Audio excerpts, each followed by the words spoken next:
So I'm going to tell you how I trolled Jehovah Witnesses before I left. Because a long time ago, when I was a teenager, I had my room. You can see it in one of my videos. And I was studying to be a writer. My dream was to be a writer. Everything I do magically, mythologically, in love is magic and writing. Those are my two things. Magic and writing. And history and mythology. Oh yeah, and art. I love art. And so I went traveling all through the world. I went to Europe. I went to all these different countries. I knew all these different people. You know, I saw amazing things. I met amazing people. And there were some people in my kingdom hall that liked me and would give me antique things and entrust them to me because they knew I'm a mature enough girl. I take care of my stuff. One of them was a $500 Cinderella wedding dress that I was actually saving for my wedding. It was beautiful. It was white with like a rainbow fluffed out skirt, and I was going to wear it for my wedding. I was saving it for my wedding. It's actually in the video, you can see it in the back there. I had fairy wings from the Renaissance fair I went to. I had a kaleidoscope given to me, a musical kaleidoscope given to me by my grandpa and grandma that played the song Memory. You know, the one that goes do do do do do do do do do do do do do. It was beautiful. It was a beautiful antique kaleidoscope that would have been worth about $200 to $300 today. I kid you not. And it was a big kaleidoscope on a wooden pedestal with gold and brown wood. It wasn't like just a little thing, it was big. It was a really big kaleidoscope. And from my aunt, I had a hand painted Oriental Japanese fan.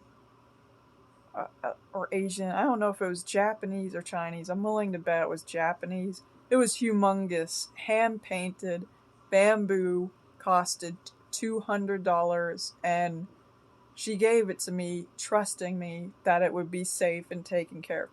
Old people, elderly people would give me all these antiques and let me keep them because they knew that I would take care of them. I was entrusted with all these family heirlooms because I had gained these people's trust. They trusted me.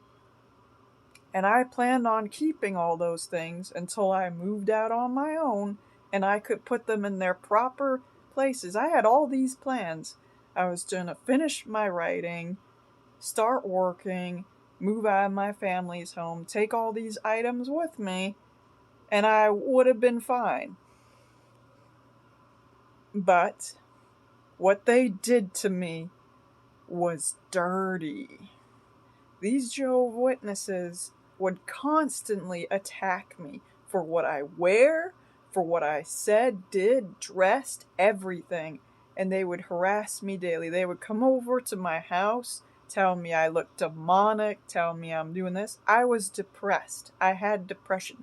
My grandmother was in and out of the hospital, foaming from her mouth, having seizures. I spent the whole summer in and out of hospice watching people die. Nobody gave a crap about that. No, they were just on me for my bracelets, the shit I was wearing and doing. I was depressed. And I was traveling. They accused me of witchcraft and practicing magic, when in reality I just had empty journals and was writing fantasy stories about magic. And I collected crystals because, yes, I like fantasy and magic. That's the theme of my writing. I wasn't actually practicing, as far as I know. Now that I look back at it, maybe I was a little and I wasn't aware. But the point is, I had crystals, I had empty bottles that my grandma gave me at before she died, so those were really important to me. There were things I had from a lifetime, journals full of poems, full of stories, drawings that I had made from years ago all over my wall. That mirror you see, there is a big round mirror. My friend Terry from the church gave that to me. She entrusted it to me because I would always go over her house, sit in front of the mirror. She had a Victorian decorated room. I'd sit in that bedroom and I'd comb my hair and I would pretend I was like a Victorian princess or something. I'd just sit there combing my hair, constantly admiring how awesome all the Victorian antique stuff was. So she gave them to me. She gave them to me. And I made a museum out of my room. I had toys in there from anime people. Like I went to the mall, and the guy in the Asian anime store. There was like a store that sold Oriental products from Japan with like every anime character you could think of. Whenever I purchased something, he would give me anime figures, and so I had all these toys and stuff for free. I don't know. Maybe I'm just nice and people just give me stuff. I have no idea why they do this. I keep getting free stuff and I don't know why. So later on, hold on a second. I need to check my chicken. I'll be right back. I need to make sure it's not burning. But the point is, I got all this stuff. And these Jehovah's Witnesses came at me. And one of them, named Paul Benunza, told me to my face, if you were my daughter, I'd take all your stuff and throw it away. So I know he's the backbone of this whole thing. That whole thing. And the elders would constantly be on my case, but nothing like Paul Benunza. Paul Benunza was a nutcase. And then I had my friend's mom all at me too. They would just treat me terrible. And it got to the point where my dad also would treat me terrible because he wanted to fix me and all this stuff. And eventually, my dad snapped and he ended up trashing and throwing away all the stuff in my room. At first, what happened was I was trying on a mini skirt. I was just trying it because I bought and paid for it with my job. I was working. That's how I afforded all those fairy figures and all that shit in there. Duh. And I go out, I wear this mini skirt. He's drinking. He's drunk. And he doesn't think to ask me. He just assumes I'm not wearing anything under there. I wasn't that bold. I was wearing shorts under it. And he's all yelling at me belligerently, telling me I'm this, I'm that, I'm a piece of shit. He'd rather have cancer than me for a daughter. Telling me all this stuff. All he ever said was mean shit to me as a teenager. My dad was a jerk. Crazy family, crazy upbringing, crazy Jehovah's Witnesses. And they trashed my room. Me and my mom left because my dad was belligerently drunk. My parents separated. I was at my brother's house. We went to a hotel. Then we went to my brother's house.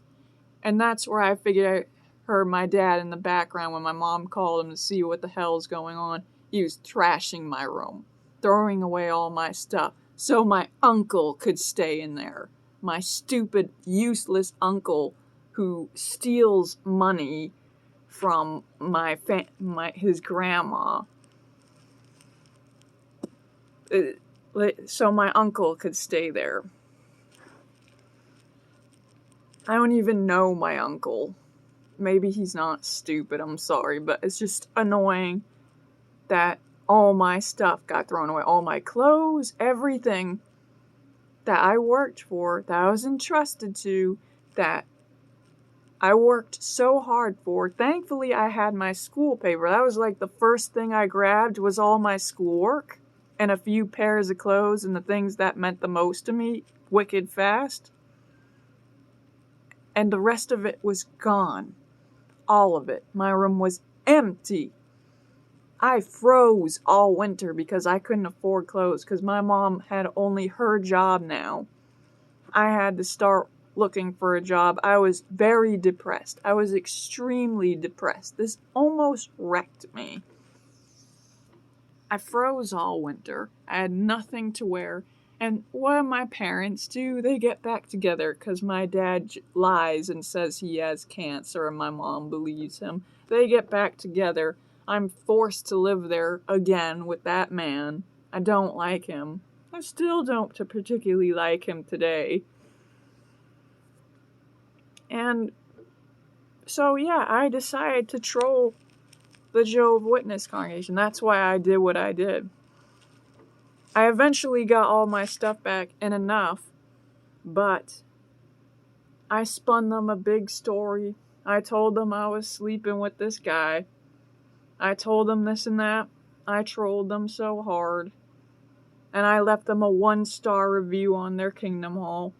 And it got so bad that later on in life, a Jehovah's Witness came to me, and I told them what had happened and how much they abused me. How they tried to basically destroy my whole personality. And I had an elder issue an apology to me. And that was the most satisfying thing ever because they acknowledged what they did to me. They apologized.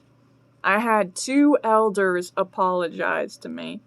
One from Massachusetts, where I originally live, where all this originally happened, and one here in Ohio.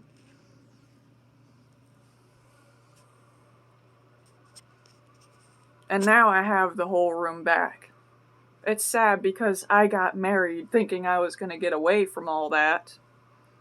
Thinking I was supposed to have somebody supporting me, not. And it was practically the same thing all over again. You're a witch. You do this and that. I am a witch. I am absolutely a witch because you made me a witch. At first I was a good Christian. I used to carry around a Bible in my bag all the time. I used to preach to suicidal kids, telling them that God loved them. I used to have people love me as a Christian. I had blonde hair even. I would do my hair blonde and all these nice light colors. I was happy. I was a good person. You ruined it. You ruined it. You made me into this. So when Christians say God loves you and all this stuff, horse shit. I love me. The gods love me. I was meant to be pagan. I became pagan. If they had any idea, I had to watch my friend die of cancer, and they were just all over me. My friend died a slow, horrible death of cancer when I was 13. I had to listen to him pray to God for hours. I went to hospice. I saw kids dying. Kids dying of terminal illness, staring into my eyes, begging for life. No. I am the witch now. But I'm actually just a writer who likes to game and stuff. But you know what? I'll take it. Fine, I'm a witch. I'm a Satanist. I'm a whore. I'm demonic. I'm this and that. You guys suck. Your world's gonna burn.